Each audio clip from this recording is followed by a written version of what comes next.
Hi there, my name is Toby, and this is a very important video to watch. It's probably my most important video so far, because it's the most practical, and this is part one. This is all about physical labour. How do we train ourselves, or how do we use our body while doing hard work, gardening, housework, construction work?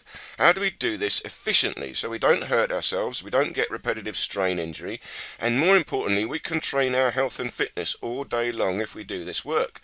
Now, this is a thing we need to learn. This is called the neutral stance. Now, this does look a bit odd, but there's a science behind it. I'm holding a neutral spine with neutral hips and shoulders and arms and legs. So my shoulders are up and back, my hips are back, and my spine is arching back a little bit. Now, if I do the same position down this way, it's got to be identical, as close as possible. You can see the hips and the shoulders go back, and the spine hangs down like a tiger or a lion. Now, this is the neutral position. This is the safest, most efficient position for your body. And here's the same thing without leaning forward. I'm holding it upright straight. So there's two different versions. The full one you lean forward, and this is the upright version where you're standing up straight. But the hips and the shoulders are up and back. This is key. And the same thing with 1 foot forward. There I'm leaning forward but levering at the hips. So, and this is upright straight, so straight spine, and then levering forward at the hips. But the spine, the hips and the shoulders are staying in the same position. I want this neutral position. So I'm calling this farmer strength, and this is part one. So stay tuned for part two coming tomorrow. So please do like and subscribe. And it's farmer strength because this is a term that is now used in fitness.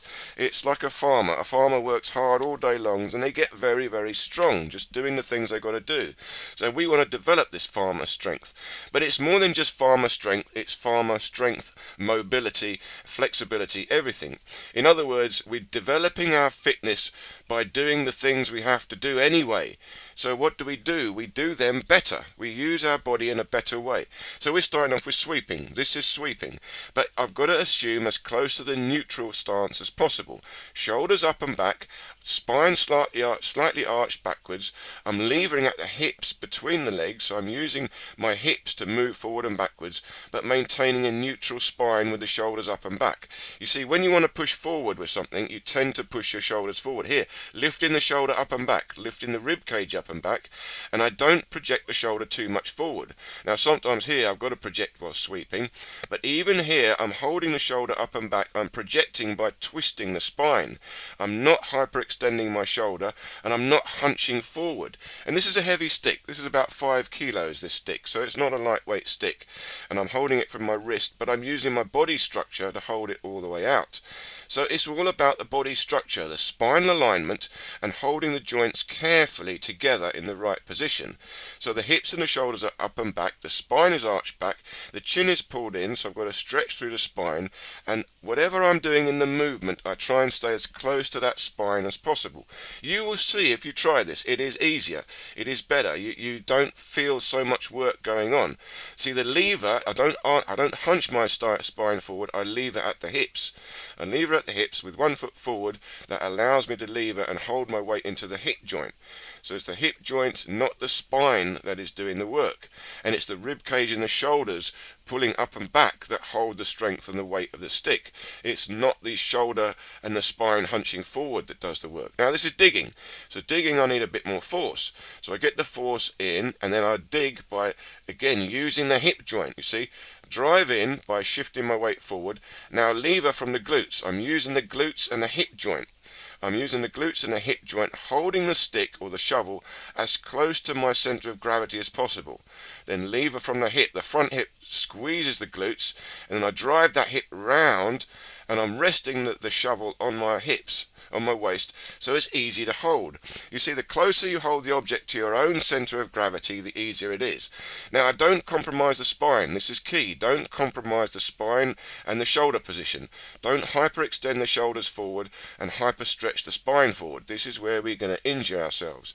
You've got to be aware of your structure. You're keeping a good structure no matter what you're doing. Now, here I'm holding the shovel, moving around, because you've got to dig in one place and then move it to another place.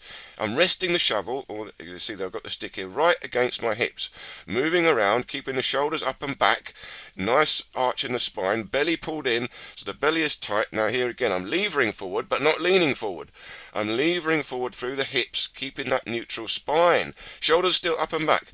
Now this is a heavier one, so I'm resting my elbow on the front knee.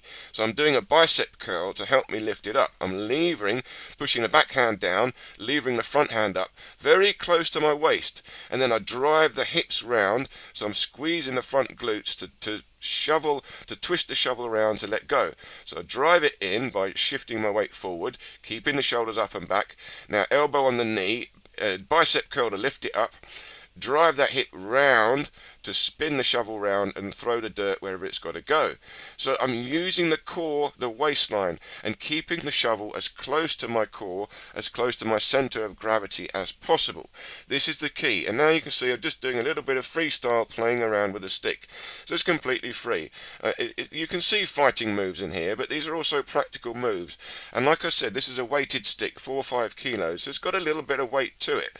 And what I'm really doing is not trying to move fast or powerfully. I'm just trying to move efficiently. I'm trying to make this stick feel like nothing. And I do that by keeping the center of gravity of the stick close to my center of gravity. You can see I'm actually holding the stick against my body.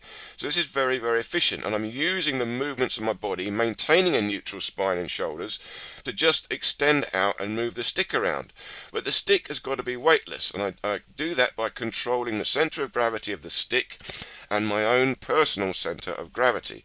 Okay, I hope this made sense. Do watch this a few times. It's well worth practicing. And do subscribe and stay tuned for tomorrow, part 2, when they go into more detail of different movements. Okay, thanks for watching.